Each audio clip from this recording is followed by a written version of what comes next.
So for someone who's listening right now who feels like maybe they're seeing something that others aren't, what do you think is really the first question they should be asking themselves so they can go from frustration to action? Boy, that's a great question. You know, the first thing that comes to my mind is Melissa's chapter, which is why not? Just say, why is everybody doing this way? And then say, why do they have to do it this way? And like, so the why not is is a reason to move forward when you see something that you can impact.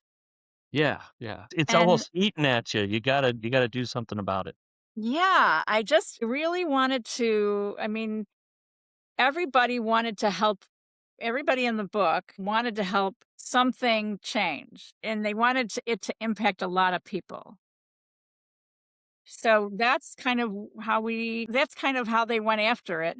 I mean, even if we go to the radio station, why, what happened to good radio?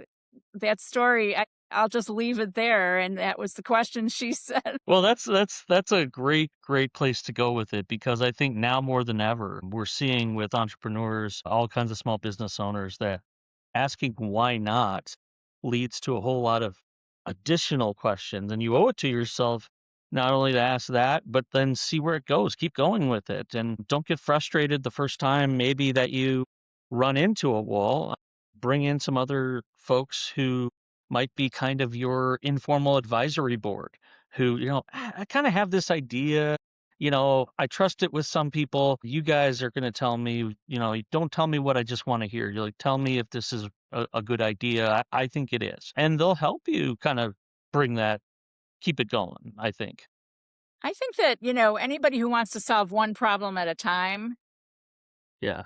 but finds a new direction is extraordinarily successful and makes a huge impact.